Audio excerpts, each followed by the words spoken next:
सुबह सुबह मनोहर ने अपनी पत्नी दीप्ति से कहा, दीप्ति परसों अनामिका का बर्थडे आ रहा है और वो हॉस्टल से कल रात तक आ जाएगी। ऐसा करो कुछ अच्छा सा प्लान कर लो। दीप्ति बोली, अरे आजकल के बच्चे अपना बर्थडे दोस्तों के साथ ही मनाना पसंद करते हैं। उसके लिए रेस्टोरेंट बुक कर दो आप, वहीं दोस्तों को बुलाकर मना लेगी। दीप्ति पागल हो क्या? 1 साल हो गया उसे घर आए हुए। उसको तुमने मम्मी पापा के गायब होने के बाद हॉस्टल भेजा था। इस 1 साल में आज तक उससे मिलने हम हॉस्टल नहीं गए। कभी मुझे टाइम नहीं मिलता और जब मिलता भी है तो तुम बीमार हो जाती हो। दीप्ति ने फिर से आंखें नचाकर कहा, कहना क्या चाहते हो आप? मैं जानबूझकर ऐसा कर रही हूँ। सौतेली हूँ ना तो इल्ज़ाम लगाना आसान है आपके लिए, लेकिन मुझसे पूछिए कि आपके बच्चों के खातिर अपनी औलाद की तमन्ना तक नहीं की। कितना ख्याल रखा दोनों का। हॉस्टल की पढ़ाई कितनी महंगी होती है, लेकिन मैंने कभी रोका नहीं आपको। इतना कहकर दीप्ति रोने लगी थी और मनोहर ने आकर शांत कराया और बोला, अब कुछ अच्छा सा सोचो अनामिका के लिए जिससे वो खुश हो जाए। मनोहर बोला, अगर दादा दादी के बारे में पूछेगी तो क्या जवाब देंगे? दोनों इसी सोच में डूबे थे और जैसे ही अगले दिन रात को अनामिका घर आई तो मनोहर से लिपट गई। माँ से भी मिली लेकिन कुछ अनमनी सी। मनोहर ने पूछा क्या हुआ, लेकिन उसने कुछ नहीं कहा। अनामिका अब पहले जैसी नहीं रही थी, वो अब खामोश रहने लगी थी और दीप्ति से थोड़ा डरती थी। ऐसा उसके दादा दादी के जाने के बाद से हुआ था। आराम कुर्सी पर बैठे मनोहर को वो रात याद आ गई जब उसने अपने माता पिता को खो दिया था। सब कुछ आंखों के सामने ऐसे घूम गया था जैसे कल की ही बात थी। दीप्ति, मुझे लग रहा था कि अभी सामने मम्मी पापा खड़े थे।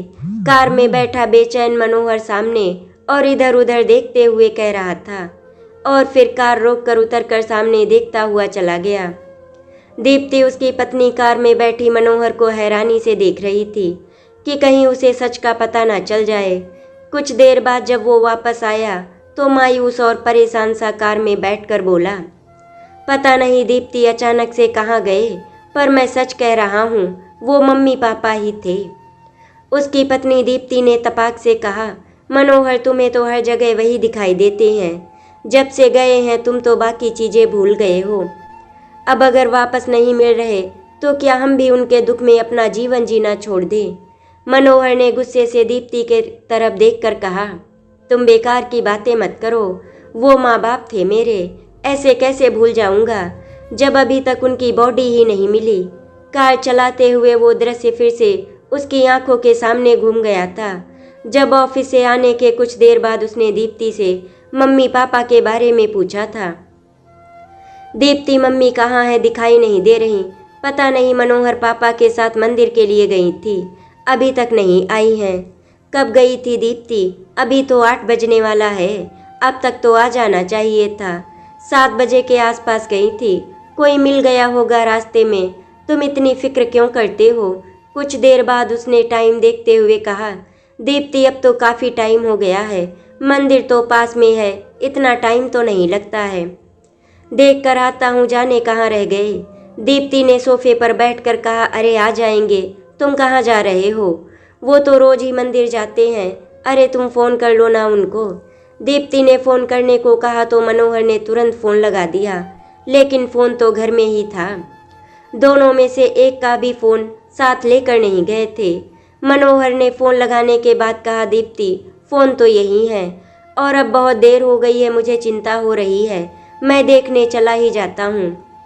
मनोहर उठकर अपने माँ बाप को देखने मंदिर के लिए निकल गया, पर वहाँ पंडित जी के सिवा कोई नहीं था। इतनी सर्दी है तो दोनों जाएंगे कहाँ? मनोहर ने घर आकर दीप्ति से कहा, मुझे मम्मी पापा की बहुत चिंता हो रही है, कहाँ चले गए बिना बताए। मनोहर वहीं बरामदे में बैठा इंतजार करने लगा और बार बार दरवाजे पर और घड़ी की तरफ देखता। रात के 10 बजने को आए थे, मगर मम्मी पापा अब तक वापस नहीं आए। रात यूं ही गुजर गई और मनोहर के माता पिता वापस नहीं आए। बहुत हैरानी की बात थी कि मंदिर के लिए गए 2 लोग बिना बताए जाने कहाँ चले गए थे। मनोहर सुबह ही पुलिस स्टेशन पहुँच गया था और वहाँ जाकर कंप्लेन करवाई, लेकिन मनोहर को इंतजार करते कई दिन बीत गए थे, मगर माता पिता की अभी भी कोई सूचना पुलिस से नहीं मिली थी। मनोहर बहुत दुखी रहने लगा था और उसे अपने माता पिता की बहुत फिक्र होने लगी थी। कई बार एक्सीडेंट में मारे गए लोगों को देखने भी जाता था, मगर फिर बॉडी न मिलने पर राहत की सांस लेता और ईश्वर को धन्यवाद कहता। लेकिन दूसरे ही पल फिर दुखी हो जाता कि मम्मी पापा कहाँ चले गए। 1 महीने होने को आया था, मगर उसके माँ बाप का पता नहीं लग पा रहा था। धीरे धीरे मनोहर वापस अपने काम करने लगा था। मम्मी पापा का इंतजार तो अब भी था। वो जब भी कहीं जाता तो सड़क पर इधर उधर खड़े या साइड में लेटे बेसहारा लाचार बुजुर्गों में अपने माता पिता को तलाशता रहता था। धीरे धीरे 1 साल हो गया, मगर उसकी नज़रों से ने अब तक उन्हें ढूंढना बंद नहीं किया था। जाने कौन सी कॉल ऐसी आ जाए और उसके माता पिता की जानकारी मिल जाए। इस कारण हर वक्त फ़ोन अपने पास रखता था। पापा पापा क्या हुआ, कहाँ खो गए? अनामिका ने आकर आराम कुर्सी पर बैठे ख्यालों में खोए मनोहर को हिलाकर पूछा। 14 साल की अनामिका अपनी उम्र से ज़्यादा समझदार थी। अगले दिन उसका जन्मदिन था। अनामिका चाहकर भी सारा सच अपने पापा को नहीं बता पा रही थी। मनोहर के बहुत पूछने पर उसने कहा कि वो अपना जन्मदिन गरीबों में कपड़े वगैरह बांटकर मनाना चाहती है, जिस पर उसके पिता मनोहर ने हामी भर दी। अनामिका मनोहर के साथ घर से सुबह ही निकल गई थी और बांटने के लिए कंबल वगैरह खरीद लिए थे। शहर में बस स्टैंड के बाहर बैठे गरीबों में बांटते पहुँचे। एक एक करके सबके हाथ में देने लगे। काफ़ी भीड़ जमा हो गई थी, जिसमें दूर से देखने पर बीच में खड़े अनामिका और मनोहर दिखाई नहीं पड़ रहे थे। सब लोगों के चले जाने पर वापसी के समय अनामिका को बस स्टैंड वेटिंग एरिया की दीवार से सटे हुए 2 लोग बैठे हुए दिखाई दिए, जो शायद सो रहे थे। चेहरे ढके हुए थे और एक फटे कंबल से बाहर झांकते 2 लोगों के पैर बता रहे थे कि इस एक फटे पुराने गंदे कंबल में 2 लोग सो रहे हैं। लेकिन ये औरों की तरह कंबल कपड़े नहीं लेने पहुंचे थे। अनामिका ने जाकर उनको हल्के से हिलाया, लेकिन शायद ठंड में एक दूसरे से सटकर बैठे उन दोनों लोगों को मिल रही गर्माहट उस कड़ाके सर्दी पर भी इतनी भारी थी कि नींद भी जाने का नाम नहीं ले रही थी। जरा सा कंबल हटा तो बाहर से आती हवा चेहरे से जा टकराई और बिखरे धूल भरे बाल अपने चेहरे पर से हटाते हुए उस बुजुर्ग आदमी ने कंबल से झाँका और सामने देखा तो ध्यान से देखने लगा। अनामिका और मनोहर देखते ही रह गए। सब कुछ एक दिन इस तरह सामने आ खड़ा होगा सोचा नहीं था। अनामिका ने साथ बैठे कंबल में ढके दूसरे चेहरे से भी कंबल हटाया तो चीख पड़ी, दादी। उसकी ये आवाज़ दूर तक गई और लोग इकट्ठा हो गए। मनोहर रोते हुए जल्दी से अपने पिता श्याम प्रसाद जी के गले से लग गया और श्याम प्रसाद जी इधर उधर देखते रहे जैसे उनको किसी बात का डर हो। बार बार पास खड़ी भीड़ में कुछ देखने की कोशिश करते थे, लेकिन ये बात मनोहर के ध्यान में नहीं गई और मनोहर रोते हुए कहने लगा, पापा आप यहीं इसी शहर में होकर भी यहाँ इस हालात में क्यों हैं? बेटे के होते हुए यहाँ भिखारियों की तरह क्यों पड़े हैं? उधर अनामिका अपनी दादी के सीने से लिपटी हुई लगातार रोए जा रही थी। दादी मुझे माफ़ कर दो, मुझे पापा को सब कुछ बताना चाहिए था। आप मेरे कारण ही यहाँ सड़क पर हैं। भगवान का शुक्र है कि आप लोग मुझे मिल गए, वरना मैं जीवन भर खुद को ही दोषी मानती रहती। अनामिका बार बार आसमान की तरफ देखकर हाथ जोड़ रही थी। अनामिका की दादी राधिका जी अपने आंसू रोक नहीं पा रही थी। जब मनोहर कुछ संभला तो उसने भीड़ को देखकर कहा कि अब आप वापस घर चलिए, अनामिका और मैं आपके बिना नहीं रह सकते। लेकिन दोनों माता पिता खामोश होकर वहीं बुत बने बैठे रहे और साथ चलने को हिले भी नहीं। अनामिका ने भी कहा, दादी प्लीज आप घर चलो, पापा आप सब ठीक कर देंगे, आप डरो मत। लेकिन राधिका जी ये सुनकर भी टस से मस नहीं हुई और उन्होंने कहा, हम यहीं ठीक हैं बेटा, अब हम तो बूढ़े हो चले हैं और जीवन का क्या है, कैसे भी कट जाएगा। राधिका जी की ऐसी मायूसी भरी बातें सुनकर मनोहर को समझ नहीं आ रहा था और वो उनसे घर चलने की लगातार जिद कर रहा था। अनामिका भी उनका हाथ पकड़कर साथ चलने के लिए खींच रही थी। अंत में श्याम प्रसाद जी ने चीख कर कहा, तुम जाते क्यों नहीं यहाँ से? तुम्हारी बीबी के हाथों फिर से धक्का खाकर बेइज्जत नहीं होना हमें।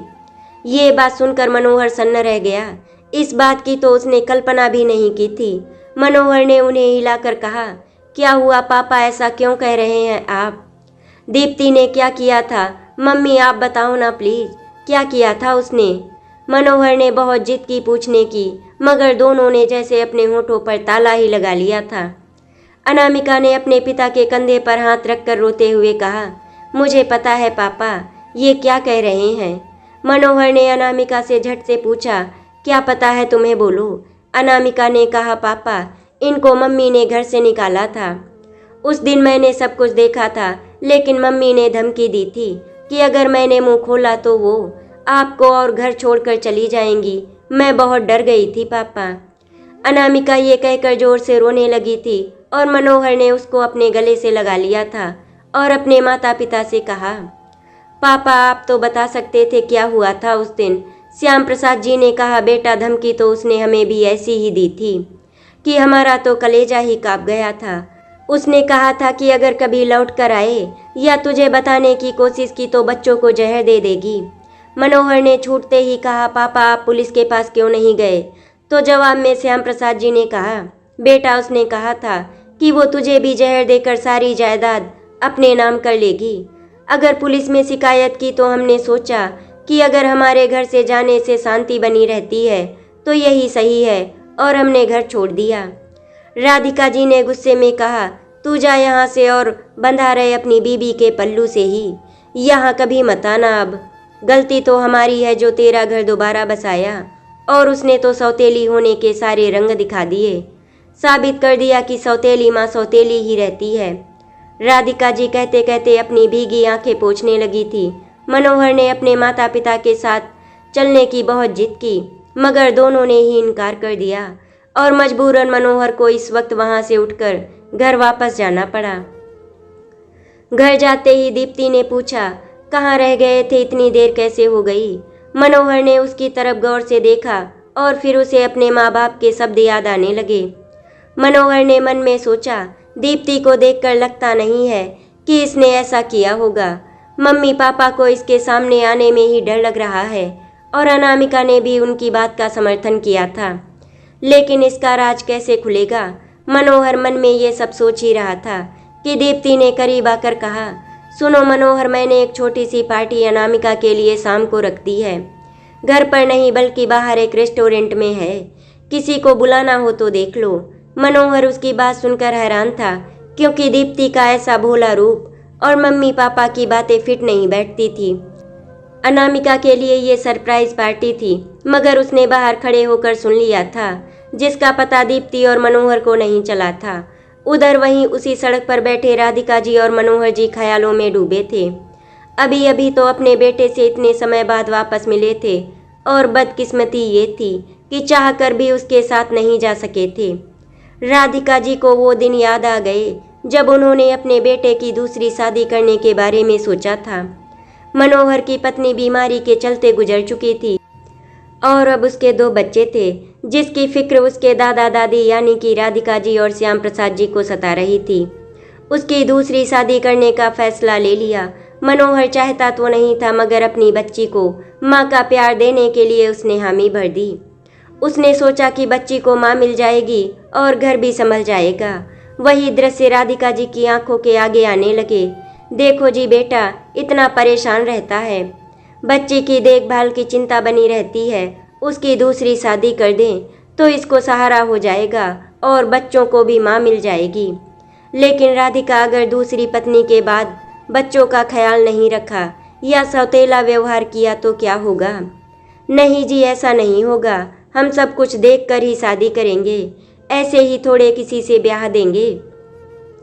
देखो राधिका, जमाना बहुत खराब है, कुछ नहीं पता है, श्याम प्रसाद जी कहते रहे, मगर राधिका जी तो बस बेटे के घर बसाने को लेकर फिक्रमंद थी, और उन्होंने उसके लिए महीनों की खोजबीन के बाद एक लड़की ढूंढ ली। इसके बाद जब अपने बेटे मनोहर से बात की तो उसने पहले तो मना किया, मगर बाद में राजी हो गया। अच्छा माँ, मैं लड़की देखने के लिए तैयार हूँ, मगर मैं अपने सवाल पूछूंगा, अगर सही नहीं लगा तो फिर नहीं करूँगा। पहले मेरे बच्चों की जिम्मेदारी है। राधिका जी ने उसकी बात मान ली और अगले दिन ही लड़की वालों के घर जाने का कार्यक्रम बना लिया। राधिका जी ने लड़की को तिलक करने के बारे में सोचकर उसके लिए सोने की चैन बनवा ली थी। वहाँ जाने के बाद लड़की से मिलकर मनोहर ने उससे कहा कि तुम्हें मेरी बेटी को माँ का प्यार देना होगा। मैं अपनी बेटी और बेटे के कारण ये शादी कर रहा हूँ। तुम्हें किसी चीज़ की कमी नहीं होगी, ना ही प्यार की और ना ही सम्मान की। बस मेरे बच्चों को माँ का प्यार देना होगा। मनोहर की बात सुनकर दीप्ति ने सहजता से उसकी बात मान ली और उसे आश्वासन दिया कि उसके बच्चों को प्यार की कमी नहीं होने देगी और हमेशा उनका ख्याल रखेगी। माँ बाप का भी सम्मान और सेवा सब करेगी। उसकी इस बात ने मनोहर को मना लिया और राधिका जी को दोबारा मनोहर को मनाना नहीं पड़ा। 1 हफ्ते के अंदर ही शादी के प्रबंध कर लिए गए थे। श्याम प्रसाद जी ने किसी बात की कमी नहीं रखी थी। खुशी खुशी दीप्ति को ब्याह कर घर लाया गया था। दीप्ति के स्वभाव ने सबका मन जीत लिया था और वो सबका भरपूर ख्याल रख रही थी। एक दिन राधिका जी को दोपहर के समय नींद नहीं आई और उन्होंने दीप्ति को आवाज़ लगाई, लेकिन दीप्ति जाने कहाँ थी कि उस वक्त आवाज़ नहीं पहुँची। उन्होंने उठकर कमरे से बाहर आकर देखा तो कुछ हल्की फुल्की सी आवाज़ें आ रही थी। ये आवाज़ दीप्ति की ही थी। तो राधिका जी दबे पांव किचन की तरफ पहुँच गई थी। देखो, तुम दोनों को रोज इसी तरह स्कूल से आकर बर्तन धोने हैं और राजवीर तुम्हें कपड़े धोने हैं। ये सब काम बिना कहे करने हैं। मैं तुम्हारी माँ हूँ, मैं भी तो थक जाती हूँ ना। और बच्चे तो हमेशा ही माँ की मदद करते हैं ना। और अगर तुम लोग नहीं करोगे तो फिर मुझे घर वापस जाना पड़ेगा। फिर तुम्हारे पापा पूछेंगे तो फिर मुझे बताना पड़ेगा कि तुम लोगों ने मेरी हेल्प नहीं की थी, जिससे तुम्हें खूब डांट पड़ेगी। मैं तो चाहती हूँ कि मैं भी न जाऊँ और तुम्हें डांट भी ना पड़े। दीप्ति के सामने दोनों बच्चे खामोश खड़े थे। अनामिका ने बर्तन धोना शुरू किया तो राजवीर किचन से बाहर निकलते ही बाथरूम में पहुंच गया। राधिका जी उसे आते देखकर जल्दी से पर्दे के पीछे छुप गई थी, मगर ये सब उन्हें समझ आ गया था और वो सन्न रह गई थी। दीप्ति का ये रूप देखकर उनके पांव तले जमीन निकल गई और बच्चों का काम करना देखकर तो उनके दिल का हाल बुरा हो गया था। उन्हें समझ ही नहीं आ रहा था कि किस तरह दीप्ति को समझाया जाए, क्योंकि उससे बात बिगड़ने का डर भी था, क्योंकि उसने घुमा फिरा कर मनोहर को छोड़ने की धमकी मासूम बच्चों के दिमाग में डाल दी थी, जिससे दोनों बहुत डर गए थे। राधिका जी भी नहीं चाहती थी कि काम के कारण घर में क्लेश हो या दीप्ति कुछ भी गलत सोचे। उन्होंने अगले ही दिन घर में कामवाली रखने के इरादा कर लिया। राधिका जी ने एक दिन में ही कामवाली को तलाश कर काम पर रख लिया था, जिससे बच्चे उससे आज़ाद हो गए। राधिका जी खुश थी कि उन्होंने बिना कहे सुनी के परिस्थिति को संभाल लिया, लेकिन ये खुशी ज़्यादा दिन नहीं टिकी और एक दिन फिर उन्होंने कुछ ऐसा देखा कि दिल रो पड़ा।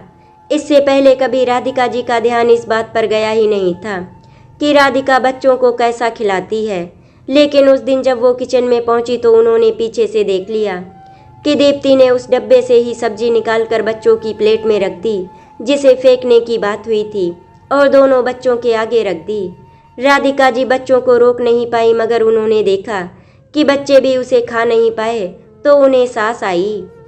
वो सामने आकर खड़ी हो गई तो दीप्ति को वो प्लेट उठाकर फेंकनी पड़ी, लेकिन इसके लिए दीप्ति ने उन्हें कमरे में ले जाकर आंखें निकालकर डांटा और मारा भी। तुम दोनों पापा का सब बर्बाद करने पर तुले हो, इस तरह खाना बर्बाद कर दिया। अब तुम्हें इसकी सजा मिलेगी। कल काम वाली की जगह तुम्हें काम करना पड़ेगा और दादी के उठने से पहले उठकर कर लेना, नहीं तो मैं पापा से शिकायत कर दूंगी। दोनों बच्चों के दिल में दीप्ति की बातों से डर बैठ गया था कि अब उनके पापा उनकी बात भी नहीं सुनेंगे और जो मम्मी कहेंगी वही सही होगा। दीप्ति का बच्चों पर रौब लगातार बढ़ता जा रहा था और बच्चे भी डरे डरे रहने लगे थे। मगर अब राधिका जी का ध्यान देने लगी थी, लेकिन उन्हें कुछ सूझ नहीं रहा था कि इस बात का हल कैसे निकाले। अगर हल नहीं निकाला तो दीप्ति उनके बच्चों का जीवन बर्बाद कर रही थी। उन्हें डर था कि हमें कुछ हो गया तो बच्चों का क्या होगा। उन्होंने ये सारी बात श्याम प्रसाद जी को बताई तो उन्होंने दीप्ति से सीधे बात करने के लिए कहा, मगर राधिका जी ने रोक दिया। लेकिन दीप्ति का व्यवहार दिन ब दिन बच्चों के साथ बिगड़ता गया और राधिका जी और श्याम प्रसाद जी ने एक दिन जब टोका तो दीप्ति बिगड़ पड़ी और बोली, आपको तो मुझे सौतेली माँ का इल्ज़ाम देने में देर नहीं लगेगी और आपके बच्चे बिगड़ जाएंगे। मैं तो इनको सही राह दिखा रही हूँ। काम करने की आदत बुरी नहीं है। ये बात जब मनोहर ने सुनी तो उसने दीप्ति की बात को सही ठहराया और बच्चों को अपने काम अपने आप करने की सलाह दी। हद तो तब हो गई जब दीप्ति ने राजवीर को हॉस्टल भेजने की बात की, जिस पर राधिका जी को गुस्सा आ गया और उन्होंने दीप्ति को जोर से डांट दिया। दीप्ति ने रो रो कर मनोहर से शिकायत कर कहा, मनोहर, मैं तो राजवीर के अच्छे भविष्य के लिए कह रही थी, लेकिन तुम्हारी माँ को मैं सौतेली ही नजर आती हूँ। जब से आई हूँ ये मेरे पीछे पड़ी हैं। अगर बच्चों की इतनी चिंता थी तो इन्होंने तुम्हारी शादी मुझसे क्यों करवाई। इस बार मनोहर ने राधिका जी को समझाया कि माँ वो बच्चों का ही भला चाहती है। कल को राजवीर अच्छे से पढ़ाई करेगा तो कुछ बड़ा भी बन जाएगा। राधिका जी से आगे कुछ कहते न बना और वो खामोश रह गई, क्योंकि हर एक बात को दीप्ति ने रो धोकर अपने पक्ष में कर लिया था।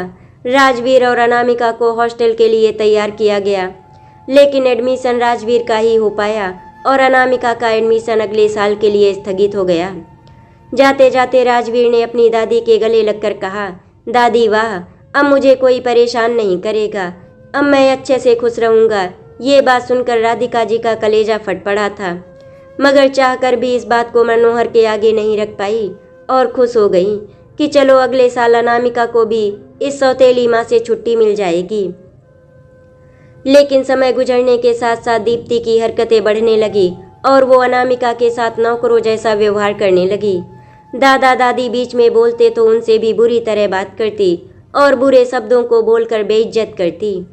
राधिका जी को दुख होने लगा था कि उन्होंने दीप्ति को पहचानने में गलती कर दी, लेकिन वही मनोहर की नज़रों में वो एक श्रेष्ठ पत्नी की छवि बनाकर बैठी थी, जिसे तोड़ पाना राधिका जी के लिए मुश्किल हो रहा था।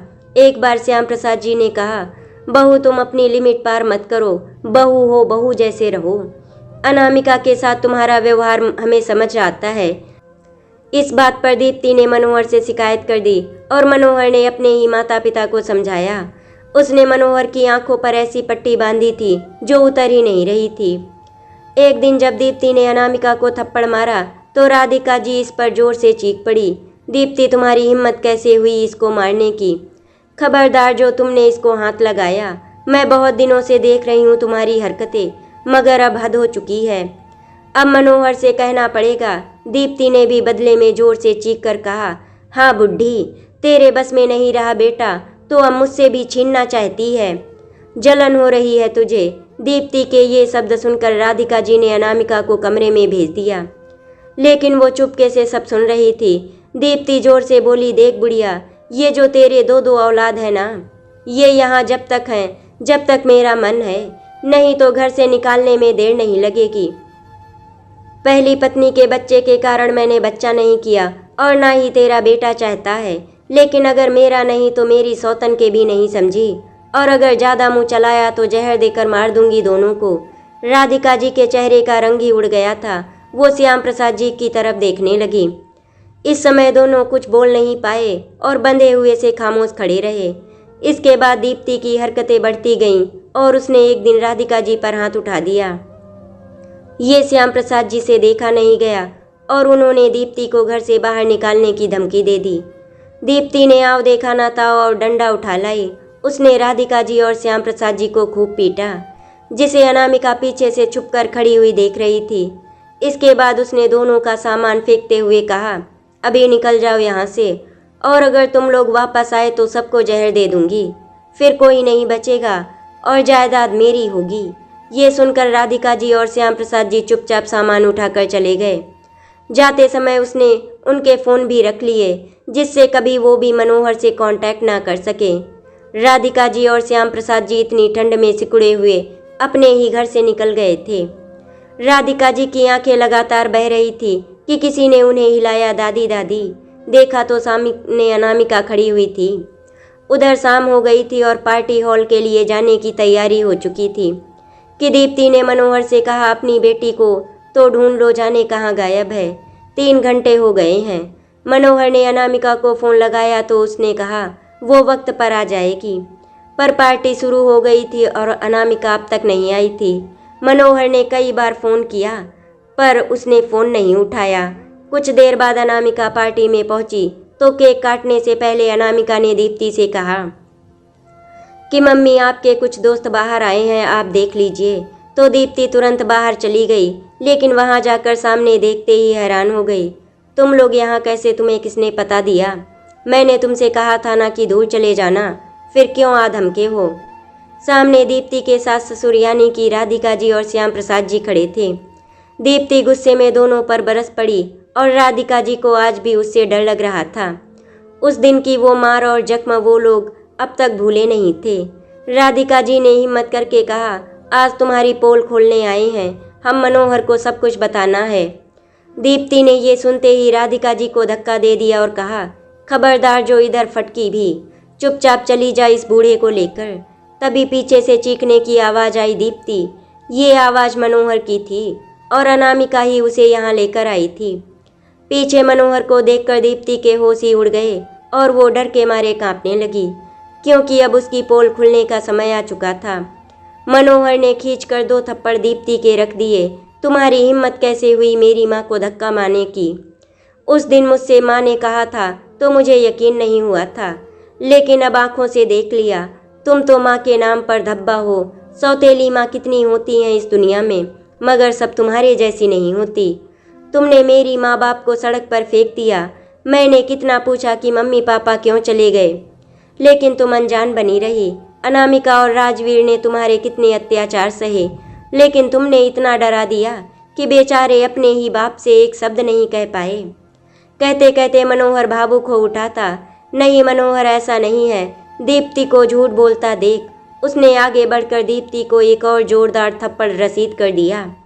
दीप्ति अब आग बबूला हो गई और अनामिका को आंखें दिखाकर बोली, ये सब तेरा किया धरा है जो मेरी गृहस्थी में आग लगाने चली आई। अच्छा होता तुम्हें जहर देकर ही मार डालती, और ये तुम्हारे माँ बाप मुझे सौतेली कहकर कितना सुनाते थे, तो निकाल दिया मैंने इन बूढ़ों को। दीप्ति की बात सुनकर मनोहर अवाक खड़ा था। आज दीप्ति ने अपनी सौतेली होने का सबूत खुद दे दिया था। मनोहर ने उसी समय हाथ पकड़कर घर से निकालते हुए कहा, निकल जाओ यहाँ से और वापस मत आना। मैं अपने बच्चों और माँ बाप का ध्यान खुद रख लूँगा। अरे ऐसे कैसे चली जाऊँ, मेरा भी हिस्सा है इस घर में, आखिर पत्नी हूँ तुम्हारी। दीप्ति ने चीखते हुए कहा तो अनामिका गुस्से में बोली, मम्मी इतनी भी क्या जल्दी है, आपका स्वागत करने वाले आ चुके हैं, जरा पीछे मुड़कर तो देखो। दीप्ति ने जैसे ही पीछे मुड़कर देखा, महिला पुलिस वहाँ खड़ी थी और सबूत तो अनामिका ने पहले ही अपने फ़ोन में रिकॉर्ड कर लिया था। पुलिस को देखकर दीप्ति के पैरों तले जमीन सरक गई। अनामिका ने पुलिस को सारी बातें रिकॉर्ड की हुई सुनवाई, जो दीप्ति ने खुद अभी अपने मुंह से बोली थी। तो गुस्से में दीप्ति जैसे ही अनामिका पर हाथ उठाने चली, राधिका जी ने आज बर्दाश्त नहीं हुआ और उन्होंने दीप्ति को खींचकर एक तमाचा जड़ दिया और गुस्सा कर बोली, खबरदार जो अब मेरे बच्चों को हाथ भी लगाया तो तेरा हाथ तोड़ दूंगी। ले जाइए इंस्पेक्टर साहब इसको। दीप्ति गिड़गिड़ाते हुए राधिका जी के पैरों में गिरकर माफ़ी मांगने लगी, लेकिन पुलिस उसे तुरंत गिरफ्तार करके ले गई। इसके बाद मनोहर ने अपने माता पिता को गले से लगा लिया और बहुत रोया। माता पिता ने अपने बेटे और पोती पोते को गले से लगा लिया था। सभी बहुत ही खुश थे, क्योंकि उन्हें आज एक चालाक औरत से छुटकारा मिल गया था, जो उनके घर को तहस नहस कर रही थी। आशा करती हूँ आपको हमारी कहानी अच्छी लगी होगी। अगर आपको हमारी कहानी अच्छी लगी तो वीडियो को लाइक एंड शेयर करें, चैनल को सब्सक्राइब करें। वीडियो देखने के लिए आपका धन्यवाद।